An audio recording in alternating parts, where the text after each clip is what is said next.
वंदना सोनावणेंना काहीतरी बोलायचंय, बोला, काय म्हणणं आहे तुमचं? आम्ही जेव्हा आता शेजारच्या सहकार्याने सांगितलं मला आपल्या रेल्वे सुरेश प्रभूंनी काय केलं पाहिजे, प्रत्येक रेल्वे संघटनाला वेगवेगळा वेळ दिला पाहिजे, त्यांच्या संपूर्ण अडचणी विचारात घेतल्या पाहिजे. आणि आज मी सुरेश प्रभूंकडे वेळ मागायला गेली होती. आज संध्याकाळी वाटत दुपारी त्यांनी 5 वाजता आम्हाला वेळ दिली होती, परंतु तिकडे असा जल्लोष होता आणि त्यांनी सगळ्यांना ओपनली सांगितलं की तुम्ही आम्हाला भेटायला जनता दरबार वगैरे. जवळजवळ माझा 100वा नंबर होता. 100 नंबरमध्ये मी त्यांना काय बोलणार आणि काय सांगणार. माझ्या जवळजवळ विराट वसईवरून महिला आल्या होत्या, आपल्या सगळ्या महिला, दीपाली घोगरे आली ती, सुमती गायकवाड आली ती, वसई विराटच्या बायका तिकडून लांबून लांबून प्रवास करून आले की आम्हाला सुरेश प्रभू आज भेट देतील, आमच्या अडचणी बोलतील, सांगतील. तिथे फक्त मला 50% लोक राजकारण लोक दिसले, कॉलर टाईट आणि पांढऱ्या कपड्याचे लोक दिसले आणि म्हातारी माणसं होती ती एका कोपऱ्यात बसले दिसली. त्यांना त्यांनी पहिलं प्राधान्य दिलं पाहिजे. प्रत्येक संघटनेला फोन करून अपॉइंटमेंट घ्यायची, प्रत्येकाला वेगवेगळं बोलवायचं, तेव्हा त्यांना कळतील की आतमध्ये आणि रेल्वेच्या आतमध्ये काय चाललंय किंवा कोणाला काय अडचणी आहेत. महिला प्रवासी संघटना जास्तीत जास्त प्राधान्य द्या, कारण महिला जेव्हा प्रवास करते तिलाच माहिती असतात की आतमध्ये अडचणी काय असतात. सुरेश प्रभूंनी वेगवेगळ्या महिलांनी, सगळ्या महिला संघटना, मी म्हणत नाही मला माझ्याच महिला संघटनाला वेळ द्यावी, सगळ्या संघटनाला वेगवेगळा वेळ द्यावा, त्यांची चर्चा करावी आणि फोनवरून त्यांना वेळ द्यावा. आज 100-150 नंबर तुम्ही लावून बसलात आणि साहेबांकडे फक्त 2 तास वेळ होता. 2 तासामध्ये 100 लोकांकडे 100 संघटनांची चर्चा साहेब कशी करतील.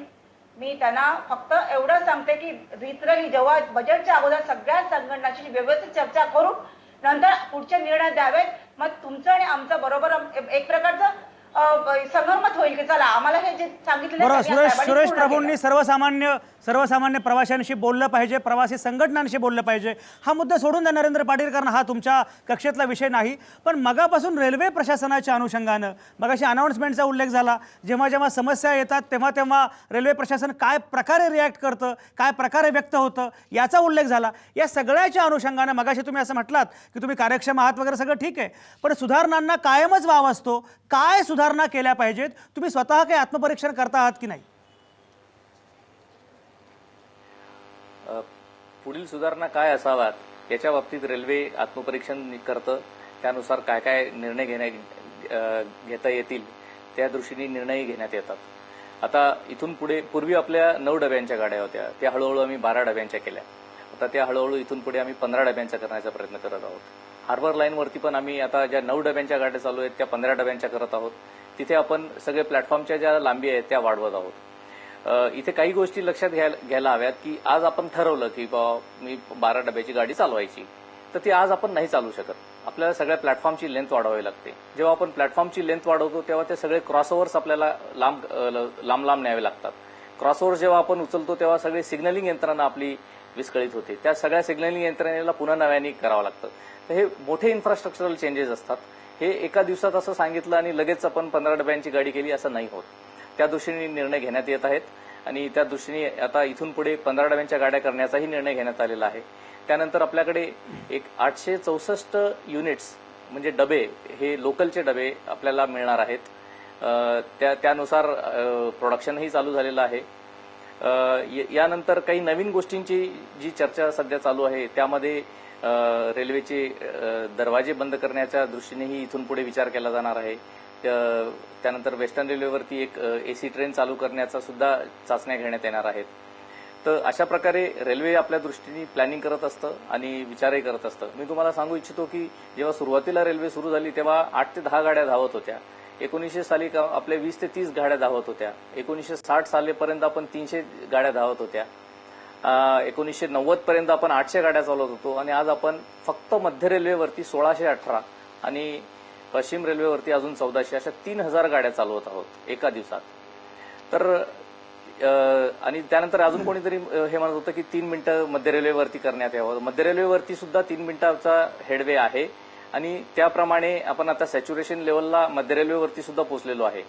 5व्या-6व्या लाईनचं जे प्लॅनिंग चालू आहे ते काम सुद्धा लवकरच पूर्ण होईल आणि त्यानुसार आपल्याला त्या 5वी-6वी लाईन झाल्यावरही बऱ्यापैकी रिलीफ आपल्याला मिळू शकेल.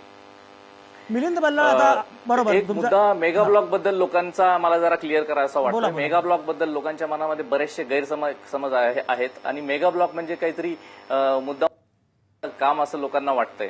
मेगा ब्लॉक जे आम्ही करत असतो दर रविवारी आम्ही 4 ते 5 तास काम करण्यासाठी मेगा ब्लॉक घेत असतो. तुम्ही एक लक्षात घ्या, आमच्या दर 2 मिनिटाला 4 मिनिटाला गाड्या चालू असतात, तेव्हा आम्हाला दिवसभर त्या गाड्या आमच्या ट्रॅकची, आमच्या ओएच वरची जी ओव्हरहेड इक्विपमेंट असते त्याची, सिग्नलिंग यंत्रणेची आम्हाला मेंटेनन्स त्यावेळेस करता येत नाही. ही जी आमची यंत्रणा आहे ही आमची 22 तास अविरतपणे चालू असते. एक कुठलंही तुम्ही सिस्टम घ्या जी तुमची कंटिन्युअसली चालू आहे इंटेन्सिव्हली, आणि तिच्यामध्ये काहीच प्रॉब्लेम यायला नको. आमची पण इच्छा असते की आमचं कुठेच प्रॉब्लेम यायला नको, कुठे रूळ तुटायला नको, कुठे ओएचला प्रॉब्लेम यायला नको, आणि ही 24 तास चालू पण असायला पाहिजे, 365 दिवस ती चालू असायला पाहिजे, ही आमची पण इच्छा आहे. आणि ते करण्यासाठीच आम्ही मेहनत करत असतो. आणि तो जो मेगा ब्लॉक आम्ही घेत असतो त्या मेगा ब्लॉकच्या वेळेस 4 ते 5 तासात आम्हाला जितकं शक्य होईल, आमचे 315 किलोमीटर फक्त मध्य रेल्वेवरती आहेत, तितकेच किलोमीटर ट्रॅक किलोमीटर, तितक्याच किलोमीटरची आमची ओएची आहेत. तुम्ही रस्त्यावरती बघत असाल, रस्त्यावरती एखादं काम घेतलं तर 6-6 महिने तो रस्ता डायव्हर्जन खाली असतो, 6-6, 8-8 महिने. आमचं तसं नसतं, आमचं 3 ते 4 तासात काम होतं. आम्ही खूप कार्यक्षमतेने काम करतो. ह्या गोष्टी लोकांसमोर येत नाही, कारण आम्ही जर 6-6 महिने एखादी लाईन बंद केली तर मुंबई अख्खी थांबेल. आम्हाला ते शक्य नाही. त्यानंतर आम्ही जेव्हा पूल बनवतो रेल्वेच्या याच्यावरनं, तो पूल सुद्धा आम्हाला 7 ते 8 तासात बनवावा लागतो. म्हणजे मिलिटरी जेवढ्या कार्यक्षमतेने करते त्याच्यापेक्षा जास्त कार्यक्षमतेने आम्हाला काम करावं लागतं. आम्ही आमची रेल्वेची लाईन 10-12 तास कुठलीच लाईन थांबवू शकत नाही. तर आम्ही जे ब्लॉक घेतो तो एकदा संडेला घेतो, तोही 4 ते 5 दिवसाचा. त्या दिवशी लोकांना सुट्टी असते, त्या दिवशी 40 लाख किंवा 80 लाख लोक जे रोज जातात त्या तुलनेमध्ये संडेच्या दिवशी जास्तीत जास्त 30 ते 35 लाख लोक, निम्मे लोक जात असतील. त्यामुळे आम्ही 3,000 ऐवजी त्या दिवशी पश्चिम रेल्वे, मध्य रेल्वे मिळून 2,000 सर्व्हिसेस चालवत असू. तर हे जे मनात घातलंय ना, हे प्रसार माध्यमांनी आणि यांनी मेगा ब्लॉक आणि मेगा ब्लॉकमुळे खोळंबा हे बनवून आपल्याला इतकी सवय झाली आपल्याला रेल्वेची की थोडासा जरी रेल्वेमध्ये काही प्रॉब्लेम आला तर ती नॅशनल न्यूज होते. तर हे आमच्या कार्यक्षमतेचंच एक उदाहरण आहे की आमच्या छोट्याशा चुकीला सुद्धा नॅशनल न्यूज पर्यंत पोहोचवलं जातं. तर मी तुम्हाला हे सांगेल की हा जो मेगा ब्लॉक बद्दल गैरसमज आहे हा सर्वांनी दूर करावा. ही सिस्टम जर आपल्याला व्यवस्थित चालू ठेवायची असेल तर हे मेगा ब्लॉक जे आहे ते आम्हाला, आणि खूप प्लॅनिंगने आम्हाला त्या मेगा ब्लॉक मध्ये काम करावं लागतं, खूप कार्यक्षमतेने. म्हणजे नरेंद्र पाटील, तुमचा मुद्दा पोहोचला. रस्त्यावरच्या सगळ्यांचं काम आम्ही खूप प्लॅनिंगने करतो त्यावेळेस. बरोबर, रस्त्यावरच्या वाहतुकीपेक्षा रेल्वेची वाहतूक ही जास्त कार्यक्षम आहे. याच्यामध्ये वाहतुकीचं माध्यम हाही त्यातला एक महत्वाचा मुद्दा असतो खरं म्हणजे. मिलिंद बल्लाळ, मला सांगा, आता आपण जर आपल्या मूळ चर्चेकडे किंवा आपण ज्या विषयावर आपण सुरू केली त्याच्याकडे परत येऊया. सुरेश प्रभूंनी जे म्हटलेलं आहे की वेळा बदला कार्यालयाच्या, आणि म्हणजे लोकलवरचा ताण कमी होईल, एक सूचना आहे ती. त्याचं खरंच जर त्याची अंमलबजावणी करायची असेल तर मुळामध्ये स्वरूप कसं असलं पाहिजे. त्याच्यामध्ये 2 गोष्टी आहेत. एक तर सरकारी कार्यालय हा एक भाग आहे, खाजगी कार्यालय हा एक भाग आहे. त्याच्यामध्ये कशा प्रकारच्या वेळा केल्या पाहिजेत. मग अशी कुलते ज्याप्रमाणे म्हणाले की 11 ते 4 हे कायम ठेवून मग बाकीच्या गोष्टी बदलता येतील. कशा प्रकारे याची अंमलबजावणी करता येणं शक्य आहे आणि त्याचा खरंच काय परिणाम होऊ शकतो. तुम्ही एकूण अंमलबजावणीच्या अनुषंगानं काय तुमचं विश्लेषण किंवा तुमचं म्हणणं काय आहे.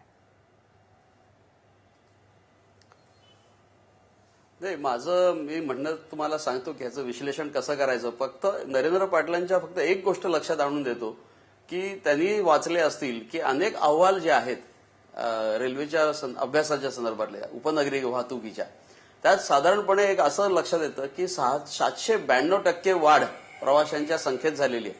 आणि त्याच्या तुलनेत गाड्यांची संख्या किती झाली आहे तर 298. म्हणजे हे मी मगापासून जे म्हणतोय की हे व्यस्त प्रमाण आहे की ऑलमोस्ट 1:3. म्हणजे डिमांड सप्लाय जर रेशो आपण जर पकडला तर हा डेफिनेटली अत्यंत काळजीचा विषय आहे. आणि तिथे कोणीच काही लक्ष घालत नाहीये. तिथे फंडिंगची गरज आहे. आणि फंडिंगसाठी जसं सुरेश प्रभूंनी जसं एक वेळा बदल्यांच्या बद्दल बोललेत की बाबा एक प्रायव्हेटायझेशनच्या माध्यमातून आपण काही फंडिंग करू शकतो का. पण प्रायव्हेट सेक्टर जो आहे हा नॉर्मली कधी येतो जेव्हा त्यांना खात्री असते की तिथे कुठेतरी त्यांचे जे पैसे खर्च होणार आहेत, इन्व्हेस्ट होणार आहेत, त्याचे रिटर्न्स येतील. आता अशी खात्री रेल्वे देऊ शकत नाही, तशी अकाउंटेबिलिटी नाहीये. मगाशी मी सांगितलं की टेक्निकली रेल्वे खूप साऊंड आहे.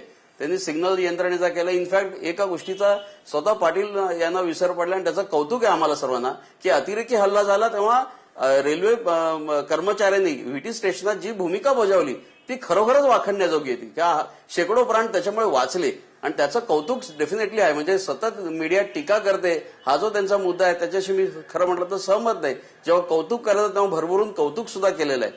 आज फारच तुमचा जो वेळेचा जो विषय आहे तर मला असं वाटतं कुलथे किंवा असे ते तत्सम लोक जे आहेत की ज्यांनी वर्षानुवर्ष या क्षेत्रात काम केलेलं आहे, तर जसं वंदनाताई पण म्हणाल्या की यांना विश्वासात सगळ्यांना घेतलं पाहिजे की खरोखरच ह्यात गुंतागुंत खूप आहे की यात प्रायव्हेट सेक्टर आहे, खासगी सेक्टर. मगाशी बेल्लेनी पण तो मुद्दा उपस्थित केला की ह्या सर्वांचा विचार जर आपण केला तर आपल्याला एक काहीतरी एक सुवर्ण मध्य जो म्हणतात तो सुवर्ण मध्य साधावा लागेल. बरं, तो सुवर्ण मध्य साधताना पुन्हा एक वेळ नाही साधता कामा, नाहीतर मग तो पर्पजच डिफीट होतो. त्याच्यामुळे सकाळी 8 वाजल्यापासून म्हणजे 8ला 8, 9, 10, 11 असे 5 तुम्हाला त्या सेक्टर्स करावे लागतील आणि मग त्या सेक्टर्सची त्याप्रमाणे गरज, उदाहरणार्थ मंत्रालय असेल किंवा गव्हर्नमेंट ऑफिस असेल तर तिथे जनतेचा संबंध येतो.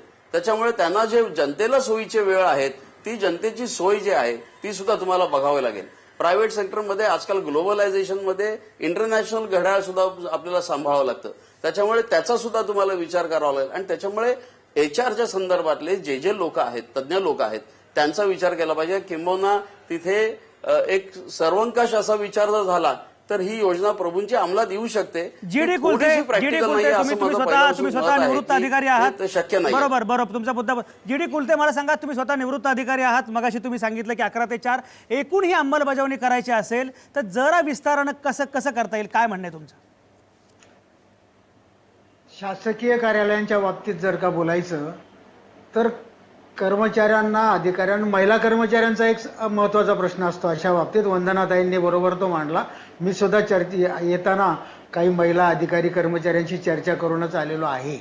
त्यांचं असं प्रतिक्रिया दिसली की आम्हाला जर काही काळ उशिरा यायला मिळालं तर तेवढा काळ आम्ही उशिरा थांबू, ते आमच्या सोयीचं होईल. काही महिलांनी असं सांगितलं किंवा काही पुरुष कर्मचाऱ्यांनी पण सांगितलं की आम्हाला जर लवकर यायला मिळालं तर तेवढं आम्हाला लवकर जायला मिळेल. असं थोडं स्टॅगरिंग ज्याला म्हणता येईल अशा स्वरूपाचा विचार त्या एस्टॅब्लिशमेंटनी केला पाहिजे. गव्हर्नमेंटच्या बाबतीत बोलायचं तर मुख्य सचिवांनी जर का अधिकारी कर्मचाऱ्यांच्या मध्यवर्ती संघटनांच्या प्रतिनिधींची चर्चा केली तर सकारात्मक प्रतिसाद मिळेल आणि काही मार्ग निघू शकेल. ही एक चांगली सूचना आलेली आहे. आपापल्या ठिकाणी याची चर्चा करून काही मार्ग कसा काढता येईल, परंतु सकारात्मक त्याची प्रतिक्रिया मात्र व्हायला हवी, निर्णय व्हायला हवे. मिलिंद बेल्ले, शेवटी मला तुमच्याकडे यायचं आहे. आपल्याकडे वेळ कमी आहे मिलिंद बेल्ले, पण एक मला सांगा की आता ही म्हणजे मलमपट्टी आहे की खरंच उपाययोजना आहे माहीत नाही, की परवा दिवा स्टेशनवर जो काही भडका उडाला त्याच्यानंतरचं हे दिवा स्वप्न दाखवलेलं आहे सुरेश प्रभूंनी, माहीत नाही काय आहे. पण एकूण या समजा हे खरंच झालं असं, याची काही प्रमाणामध्ये अंमलबजावणी झाली तर काही ताण कमी होईल का, कसं बघता? थोडा ताण निश्चित कमी होईल.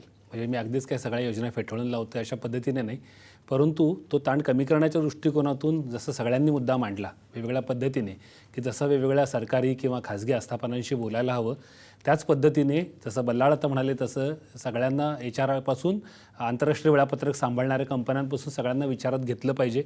हे अत्यंत महत्त्वाचं आहे. परंतु ह्याला पूरक म्हणून इतर राज्य सरकारची यंत्रणा किती प्रतिसाद देतात हे सगळ्यात महत्त्वाचं आहे. आणि अगदी फार उशीर नाही, परंतु हा जानेवारी महिना सुरू आहे, पुढच्या महिन्यात रेल्वे मंत्री आपला अर्थसंकल्प मांडतील, त्यात ते खऱ्या अर्थानं ठोस भूमिका काय करतायत. कारण निधीची चणचण हा मुद्दा आपल्याकडे कायम रेल्वेच्या बाबतीत आलेला आहे. आणि एकीकडे आपण असं म्हणतो की एका लोकलमध्ये जिथं 500 माणसं बसायला हवीत किंवा चढायला हवीत तिथे 5000 माणसं चढत आहेत, तरी रेल्वे तोट्यात कशी. उपनगरी रेल्वेच्या बाबतीतला हा प्रवाशांच्या मनातला प्रश्न आहे. या सगळ्याची जो उत्तरं मिळाली आणि थोडं प्रवाशांना विश्वासात घेतलं आणि ज्याला आपण वेगळ्या शब्दात कर्मचारी असलेला प्रवासी म्हणू आपण, तर त्यांना जर विश्वासात घेतलं तर माझं असं म्हणणं आहे की थोडा एक प्रयत्न करून बघायला काय हरकत आहे, आधीच विरोध करण्यापेक्षा अंमलात आणून बघू. आणि मुख्य म्हणजे रेल्वे अर्थसंकल्पामध्ये काय होईल ते सगळ्यात महत्त्वाचं असणार आहे. वंदना सोनावणे ज्याप्रमाणे म्हणाले की रेल्वे अर्थसंकल्पापूर्वी प्रवासी संघटनांशी बोलण्याचा प्रयत्न केला पाहिजे. खरं म्हणजे रेल्वे मंत्र्यांनी आपण ऐकली ही चर्चा, प्रभूंनी सुचवली मलमपट्टी, पण आता गरज आहे शस्त्रक्रियेची. आजवर मुंबई एवढी उपेक्षा कुठल्याच विभागाची नसेल झाली. महाराष्ट्राची 20% लोकसंख्या ज्या शहरात ज्या विभागात राहते त्या विभागाकडे झालं ते फक्त दुर्लक्ष. विदर्भ आणि मराठवाड्यांना रडता तरी येतं, पण मुंबईला तेही करता येत नाही. उपनगरी सेवा ही मुंबईची रक्तवाहिनी असेल तर बरेच बदल करावे लागतील, रचना बदलावी लागेल. स्मार्ट सिटीची कल्पना मांडणारं नवं सरकार या संदर्भात ठोस काही करेल, रेल्वे बदलेल, लोकल व्यवस्था बदलेल या आशेसह आणि नामवंतांच्या आभारासह आज थांबूया इथंच. पुन्हा भेटू येत्या सोमवारी याच वेळी तुमच्या आतल्या आवाजासह. पाहत आणि ऐकत रहा आवाज महाराष्ट्राचा.